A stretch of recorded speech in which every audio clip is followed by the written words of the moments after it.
ये जीवन कहानी उस महान व्यक्ति की है जिनकी स्मृति में यह स्मारक निर्माण किया गया है। हरे कृष्णा कृष्णा कृष्णा हरे हरे, हरे राम राम राम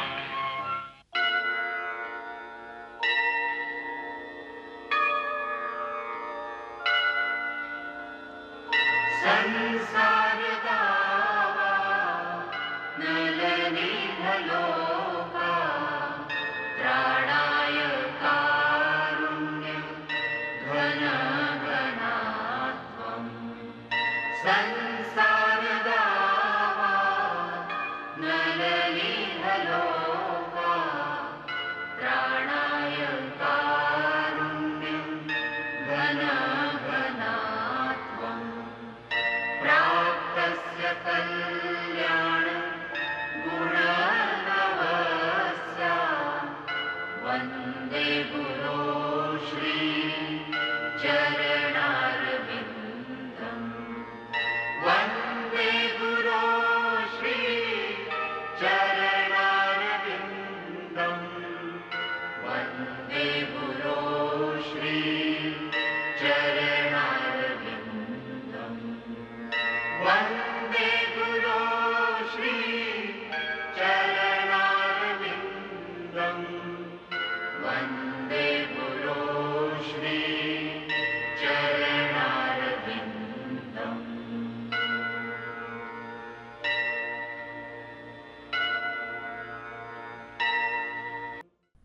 पिछले भाग में हमने देखा जुहू की घटनाएं, भाग 2, नायर का भक्ति वेदांत स्वामी के प्रति दुर्व्यवहार। अब आगे। कंस तो शुरू से ही एक शैतान था और उसने वैष्णवों को सताने के लिए उन्हें बेड़ियों में अनंत काल के लिए जकड़ दिया। उसने राक्षसों को आदेश दिया कि साधु संतों को सताएं और फिर उसने अपने घर में प्रवेश किया। लेकिन ऐसे कर्मों से स्वयं की उम्र घटती है।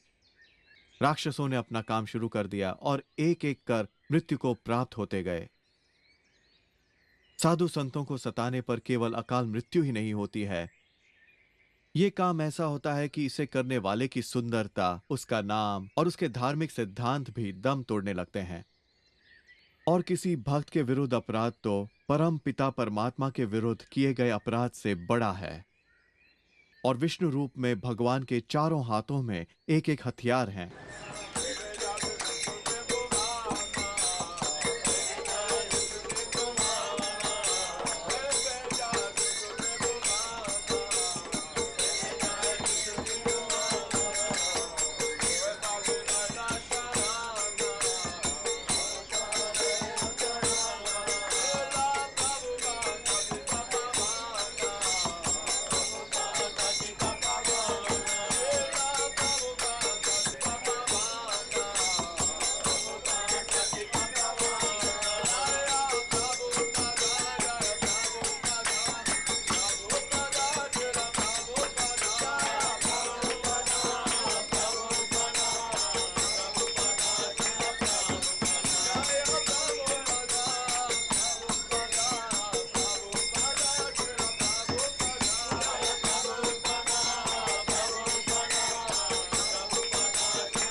अरे ये आप क्या कर रहे हैं? ये एक अवैध मंदिर है और महानगर पालिका ने इसे गिराने के आदेश दिए हैं। नहीं, आप ऐसा मत कीजिए। मेरे पास आदेश है। चलो उस तरह से तोड़ना शुरू करो। चलो चलो रुकिए तो आप लोग रुकिए, आप लोग रुकिए। देखिए देखिए, ऐसा मत कीजिए। चलो ऐसे रुकिए, क्या? सब हटाओ यहाँ रुक से। जाइए, रुक यहाँ से जाइए, नहीं हो रुक जाइए। अरे ये क्या हो रहा है? अरे ऐसा मत कीजिए। तुम उधर करो, छोड़ना शुरू करो। देखिए, इस पत्र में लिखा है कि ये मंदिर इस्कॉन का है और इस्कॉन को भारत सरकार से मान्यता प्राप्त है। देखिए, देखिए तो सही।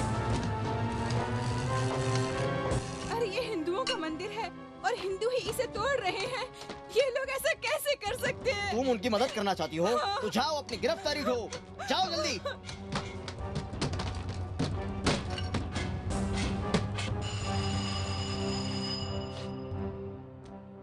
हेलो, महादेविया महादेविया, हाँ आप कौन हैं? मैं मनसवी हूँ। तुम कहाँ हो? अपने दफ्तर में हूँ। हे भगवान, अच्छा वो आप मिल गए। वे हमारे मंदिर को तोड़ रहे हैं। हाँ, हरे कृष्ण भूमि वाले मंदिर को। सुना, उन्होंने मंदिर की छत को गिरा दिया। आप कुछ करिए। हाँ मैं कोशिश करता हूँ, तुम घबराओ मत। नहीं। हरे कृष्ण, हरे कृष्ण, हरे गोविंद।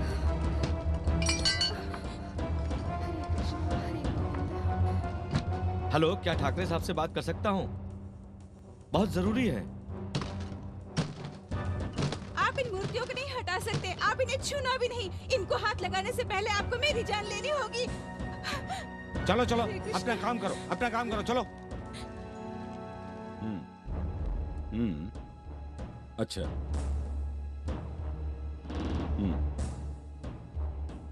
ठीक है, मैं अभी देखता हूँ।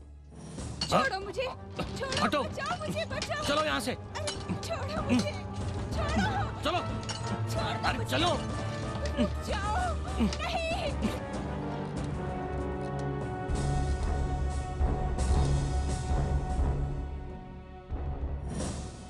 हेलो, कमिश्नर से मेरी बात करवाओ। ये क्या हो रहा है? मेरे शहर में हिंदुओं का मंदिर तोड़ा जा रहा है, ये क्या है? मैं समझा नहीं ठाकरे साहब। मुझे पता लगा है कि महानगर पालिका के एक हिंदू अधिकारी के आदेश से जुहू के हरे कृष्णा मंदिर को तोड़ा जा रहा है। भगवान विष्णु के एक मंदिर को तोड़ा जा रहा है। अरे तुम लोग क्या कर रहे हो बैठकर? मुझे ऐसे किसी आदेश की कोई जानकारी नहीं है। नहीं, बंबई शहर में ये सब नहीं हो सकता। ये मेरा शहर है, मेरा। जी जी ठाकरे साहब, मैं अभी कुछ करता हूँ। हाँ जल्दी करो, इसी में तुम्हारी भलाई है। अगर मेरे शहर में किसी ने हिंदू मंदिर को तोड़ा तो मैं उसके पूरे परिवार को धूल में मिला दूंगा। समझ गए ना मैं क्या कह रहा हूँ?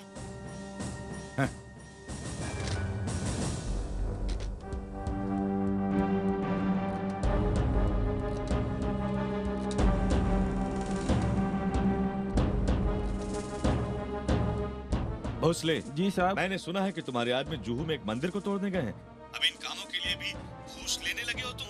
कितने पैसे मिले हैं तुम्हें? अब जल्द से जल्द उन्हें रोको, नहीं तो हम दोनों की नौकरी चली जाएगी। ये एक धार्मिक देश है, भले ही कितना भी पैसा क्यों ना मिले, कभी किसी मंदिर को गिराने का काम मत करना, नहीं तो एक दिन सड़क पर आ जाओगे। अब उन्हें तुरंत रोको, ये मेरा आदेश है। जी, मैं अभी तुरंत कुछ करता हूँ।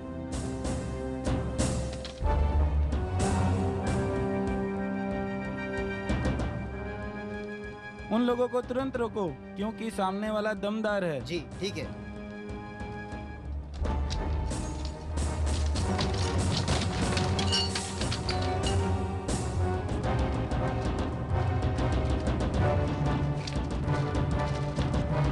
इसे तोड़ डालो। कहा ना, वेदी को तोड़ डालो। देखते क्या हो? तोड़ो। रुको, ये नया आदेश है।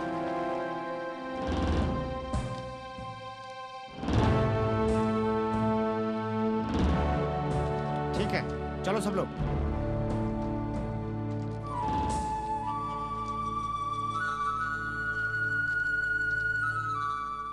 इस कौम से सहानुभूति रखने वाले आजीवन सदस्यों को जमा करो, जनता में प्रचार करके इस हमले का विरोध करो। इसके लिए उत्तरदायी लोगों को सामने लाओ। समय पर सहायता करने के लिए बाला साहब ठाकरे को धन्यवाद दो, क्योंकि उन्हीं की वजह से हमारा मंदिर बचा। सदा जीवतलाल विश्व हिंदू परिषद के प्रमुख हैं, उन्हें हमारी सहायता करनी होगी, क्योंकि उनका संगठन हिंदू धर्म रक्षार्थ ही बनाया गया है।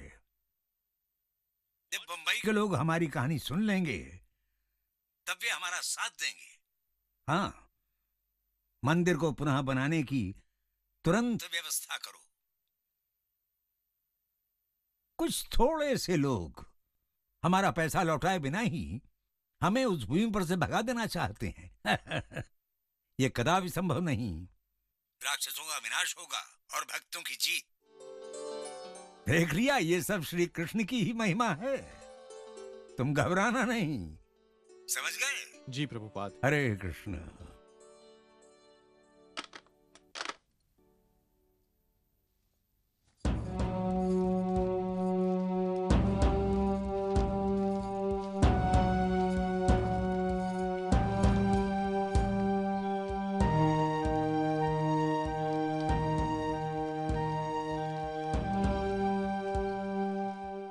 आप सभी सम्मानित हिंदू हैं।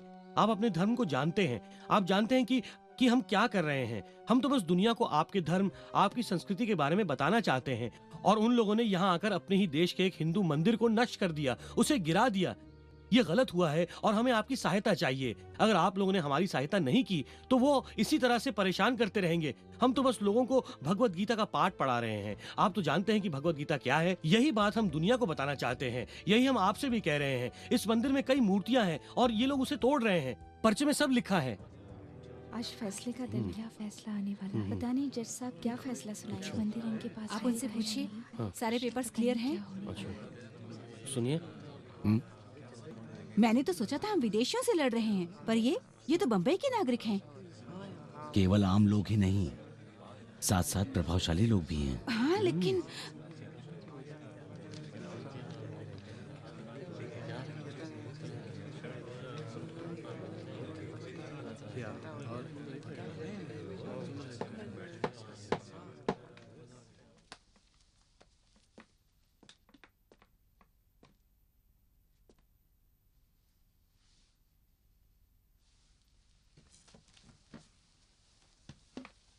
अब माननीय न्यायाधीश श्री नयन जी जूहू में बने मंदिर पर अपना फैसला सुनाएंगे। ये मामला international society of Krishna consciousness और बंबई जूहू निवासी श्रीमती नायर के बीच चल रहा था। मैंने इस मामले को पूरे ध्यान से देखा है। कभी कभी ही हमारे सामने इतना बड़ा मामला आता है जिसके साथ देश की विरासत की प्रतिष्ठा का संबंध होता है और जो हमारी धार्मिक विरासत का दर्पण भी होता है। नगरपालिका न्यायालयों और आदेशों की अवहेलना कर international society for Krishna consciousness ने अपराध किया है, पर वो उसके सामने कुछ नहीं, जिस तरह से महानगरपालिका ने जवाबी कार्रवाई की है। मुझे पता लगा है कि वहां मंदिर बन गया था और जो बन गया वो बन गया। कोई भी मंदिर को नष्ट नहीं कर सकता। Case dismissed. हरि बोल, हरि बोल, अभिनंदन, सब ठीक हो गया। हरे कृष्णा, हरे कृष्णा। अच्छा होगा कि श्रीला प्रभुपाद श्रीमती नायर से मिलकर इस मामले को समाप्त कर दें। हाँ, प्रभुपाद भी यही चाहते हैं। वे कब तक लौटेंगे? 2 हफ्ते बाद। मैं मिलने की व्यवस्था करता हूँ। ठीक है। देखिए, हमें अभी तुरंत 12 लाख रुपए दे दीजिए और इसके अलावा भुगतान में हुई देरी के एवज में 50,000 और दीजिए। चलिए, हम आपकी बात मान लेते हैं, पर यह कैसे निश्चित होगा कि भविष्य में हमारे साथ धोखा नहीं होगा? देखिए, मिसेस नायर अब जमीन बेचना चाहती हैं। ये तो हमेशा से ये जमीन बेचना ही चाहती थी। सुनिए, अगर बात साफ साफ नहीं करनी हो तो इस तरह से बात करने का कोई अर्थ नहीं है। यहाँ गोल गोल बातें नहीं होनी चाहिए। कुछ गोल गोल नहीं है, आप ही मेरा अपमान कर रहे हैं। देखिए, अगर आप जमीन बेचना चाहती हैं तो हम खरीदने को तैयार हैं, लेकिन अगर आपके मन में कुछ और हो तो हमारा और आपका समय बर्बाद मत कीजिए। श्रीला प्रभुपाद बहुत व्यस्त आदमी हैं। ये उस खेल के लिए आपसे मिलने नहीं आए हैं जो खेल आप अपने पति के साथ खेल रही थी। तुमने मेरे पति को मार डाला। अगर तुम्हें लगता है कि प्रभुपाद में वो शक्ति है तो फिर तुम भी सावधान ही रहो। अगर तुम्हें सचमुच लगता है कि प्रभुपाद ने तुम्हारे पति की जान ली है तो तुम भी अपने पति की तरह भगवान के एक भक्त को इस तरह क्यों परेशान कर रही हो? प्रभुपाद की रक्षा भगवान कृष्ण स्वयं करते हैं और भगवान अपने भक्तों के साथ हुए दुर्व्यवहार को कभी सह नहीं सकते।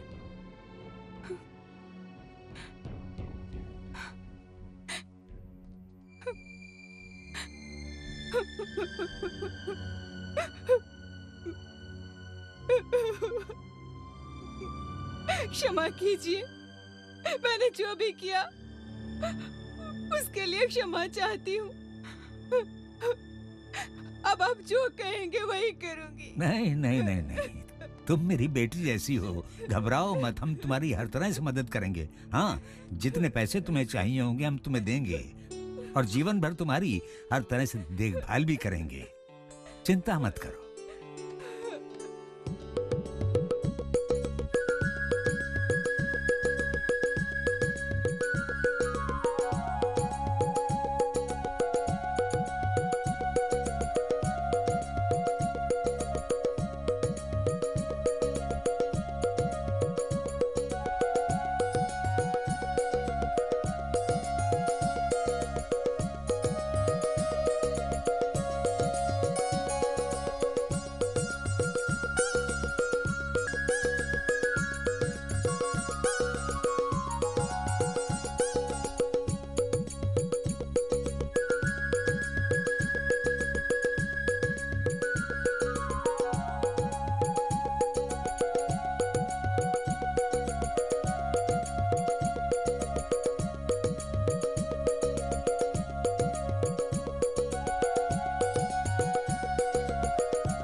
महान साहित्य सिर्फ पश्चिमी देशों की ही देन नहीं है। दार्शनिक हेगेल ने पहचाना कि दुनिया भर में पहचाने जाने वाले ज्यादातर शानदार कामों में से कुछ तो भारत की ही देन है। मैं पिछली क्लासेस में भी बता चुका हूं कि 19वीं और 20वीं सदी के विचारकों और लेखकों को एक ऐसी प्राचीन संस्कृत टेक्स्ट भारत से प्राप्त हुई जिसने उन्हें मंत्रमुग्ध कर उनके अपने कुछ कामों के लिए प्रेरित किया। यह टेक्स्ट भारत की बाइबल है और उसे जाना जाता है भगवत गीता के नाम से। इसका अर्थ है ईश्वर का गीत। इस महान पुस्तक से उद्धरण लेने से पहले मैं आपका ध्यान अमेरिकी साहित्य विशारदों द्वारा इसके बारे में कहे गए शब्दों की ओर खींचना चाहूंगा। रैल्फ वॉल्डो एमर्सन, जो कि न्यू इंग्लैंड में रहने वाले एक महान 19वीं सदी के लेखक और कवि हैं, उन्होंने 1848 के अपने जर्नल में भगवत गीता के बारे में ये शब्द लिखे थे। मैं भगवत गीता का एक शानदार दिन के लिए ऋणी हूं। लग रहा था मानो एक साम्राज्य हमसे बातें कर रहा है। कुछ भी छोटा और अयोग्य नहीं, बल्कि विशाल, गंभीर और सतत था। किसी और ही युग एवं माहौल में पनपी एक प्राचीन बुद्धिमत्ता की आवाज उन्हीं तमाम प्रश्नों का गंभीरता से निर्धारण करती है जो कि हमसे हमेशा टकराते हैं। अब इन शब्दों से पता चलता है कि एमर्सन के लिए भगवत गीता कितनी उच्च कोटि की थी। और वो अकेले ही नहीं थे, उनके साथ ही महान दार्शनिक और लेखक हेनरी डेविड थोरो ने गीता के बारे में तब इन आश्चर्यजनक शब्दों को लिखा जब वे वॉल्डन पॉन्ड की प्रकृति में थे। मैं गीता की विशाल और पारलौकिक फिलॉसफी में अपने ज्ञान को स्नान कराता हूं। इसके आने के बाद से वर्षों बीत गए, पर फिर भी इसकी तुलना में हमारा ये आधुनिक संसार और उसका साहित्य तुच्छ एवं नगण्य प्रतीत होते हैं। वो क्या था जिसने इन महान लेखकों को आकर्षित किया भगवत गीता की ओर? आई एम सॉरी, मैं सही उच्चारण नहीं कर पा रही हूं, मुझे पता है। तुम्हारा संस्कृत के उच्चारण का प्रयास अच्छा था। ये भगवत गीता है। तुम फिर से कोशिश क्यों नहीं करती? भगवत गीता। अब अच्छा है, और तुम्हारा प्रश्न भी उत्तम है। संभवतः गीता ने इनके मानवीय अनुभवों के वो द्वार भी खोल दिए जिन्हें ये लोग पश्चिम में महसूस नहीं कर पाए थे। अब इसके कुछ अंशों को समझने की शुरुआत करते हैं।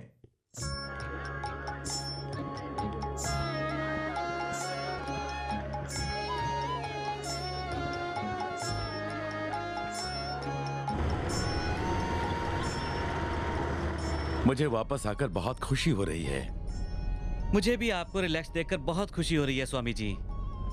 तुमने कहा था कि तुम यहां आ चुके हो। यहां कैसा लगा तुमको?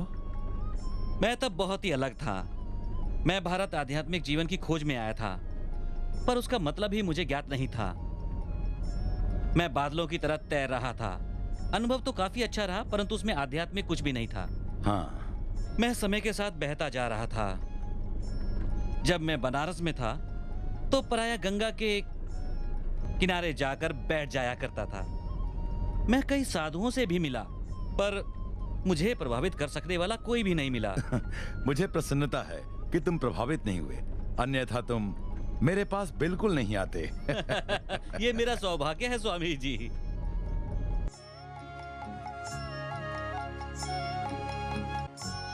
मैं इतना ज्यादा थकान महसूस कर रहा हूं, परंतु फिर भी नींद नहीं आ रही। ये क्या है? एक लंबी जहाज यात्रा के बाद ऐसा ही होता है। ऐसा क्या? वो इसे जेट लैग कहते हैं। ओह। 2-1 दिनों तक तो आप सो नहीं सकेंगे, पर थकान जरूर रहेगी और बाद में आप बिल्कुल ठीक महसूस करेंगे। मैं समझ गया, थैंक यू। ऐसा ही होता है।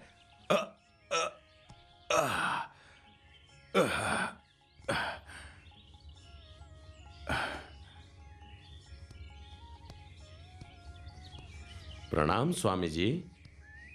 ओह पंडित जी, कैसे हैं? आपने ठीक से आराम कर लिया स्वामी जी? ठीक से तो नहीं, मैं थकान महसूस कर रहा हूं, पर सो नहीं पा रहा। कीर्तनानंद कह रहे हैं कि लंबी हवाई यात्रा के बाद अक्सर ऐसा सबको हो जाता है। वे लोग इसे जेट लैग कहते हैं। मैं सुबह कुछ लोगों से मिलने गया था, बस अभी आया हूं। ओह, अब तुम जा सकते हो। मैं यहाँ कुछ समय बैठकर पंडित जी से बातें करूंगा। धन्यवाद स्वामी जी। तो अमेरिका कैसा लगा स्वामी जी? बहुत ही अच्छा लगा। बहुत सारे युवक युवतियां कृष्णा के भक्त बन रहे हैं, जबकि वो पहले से नहीं जानते थे कि श्री कृष्ण कौन है। मेरे प्रचार के कारण वो लोग मानने लगे हैं कि कृष्णा ही परम ईश्वर हैं और वो उनके सम्मुख समर्पित होने लगे हैं। देखिए कृष्ण पंडित जी, मेरा अटूट विश्वास है कि एक दिन श्री चैतन्य महाप्रभु की भविष्यवाणी अवश्य पूर्ण होगी। इंडिया आने के बाद मुझे स्वामी जी को समझने में और आसानी हो गई। मैं देख सकता हूं कि वो भगवान के कितने करीब हैं। कीर्तनानंद? हाँ? कीर्तनानंद? अभी आया स्वामी जी। तुम कृष्ण पंडित को अपना हरे कृष्णा का रिकॉर्ड तो बजाकर सुनाओ। जी स्वामी जी। आप जब इसको सुनेंगे आपको बहुत आनंद आएगा। मैं सही कह रहा हूं।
जब मैं अमेरिका में गया तब मैंने ये सोचा भी नहीं था कि वहां मुझे किस तरह की प्रतिक्रिया मिलेगी। शुरुआत में थोड़ा कठिन जरूर था, लेकिन कृष्णा का आशीर्वाद हमेशा मेरे साथ था। वहां पहुंचने पर मुझे यह तक पता नहीं था कि मैं ठहरूंगा कहां, क्या खाऊंगा, लेकिन मेरे एक मित्र के बेटे गोपाल ने मेरे अपने घर रुकने का पूरा प्रबंध किया था। जब मैं वहां पहुंचा तो उसकी पत्नी अमेरिकन थी जिसका नाम सैली था। वो बहुत अच्छी लड़की थी और बिल्कुल मेरी बेटी की तरह मेरा ध्यान रखा करती थी। वो पेंसिल्वेनिया के एक छोटे से गांव बटलर में रहते हैं। वहां के लोगों से भी मुझे बहुत प्रेम मिला। वो रोज मेरे प्रवचन के लिए आते थे और कई बार तो उन्होंने मुझे अपने घर आमंत्रित भी किया। सैकड़ों लोगों ने हमारे आदर्शों को अपनाया और कृष्णा के अनन्य भक्त बन गए। मैंने उनमें से बहुत से लोगों को दीक्षा दी है। ये हैं कीर्तनानंद दास, जो न्यूयॉर्क के मेरे पहले शिष्यों में से एक हैं। किसी दिन मैं उन सब को यहां पर ले आऊंगा और आप देखेंगे कि कितनी शालीनता से वैष्णव जीवन धारा को उन लोगों ने अपनाया है। मैं भारत में तुम्हारे पहले पत्र को पाकर प्रसन्न हूं। जहां तक भगवत गीता का प्रश्न है, उसे जितना जल्दी संभव हो सके पूरा कर लो। यद्यपि मैं मृत्यु के मार्ग पर अग्रसर हूं, परंतु फिर भी मैं भगवत गीता को अमेरिका में पब्लिश होते देखना चाहता हूं। अलगाव के संदर्भ में मैं भी बिल्कुल वैसा ही महसूस कर रहा हूं। पारलौकिक क्षेत्र में अलगाव की अनुभूति मिलन की अनुभूति से अधिक महत्व की है। मैं स्वयं भी शीघ्र अतिशीघ्र यूनाइटेड स्टेट्स जाने का प्रयास कर रहा हूं। तुम्हारे देश से मेरा एक खिंचाव भरा नाता है। जहां तक तुम्हारे अध्यापक पद स्वीकार करने की दुविधा वाली बात है, कृष्ण चाहते हैं हर व्यक्ति अपनी योग्यता का यथासंभव प्रयोग करे। अर्जुन महान योद्धा थे, तो कृष्ण ने उन्हें युद्ध के लिए प्रोत्साहित किया। उन्होंने कभी नहीं कहा कि तुम बैठो, मैं तुम्हारे लिए यह सब कर दूंगा। एक अध्यापक का पद हमेशा प्रभुत्व वाला होता है और साथ ही तुम्हारा संपादन का कार्य भी चलता रहेगा। मुझे लगता है कि तुम्हें पद स्वीकार कर लेना चाहिए।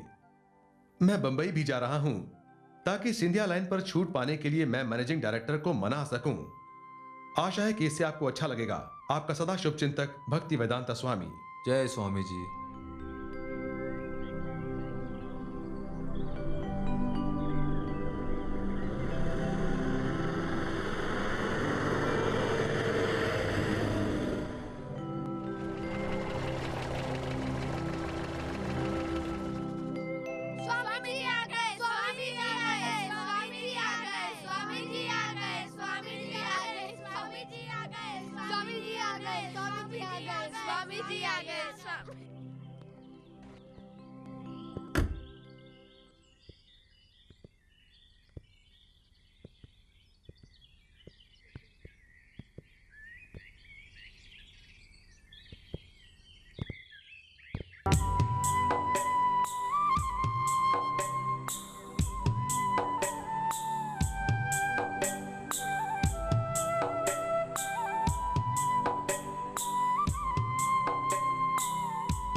Thank you.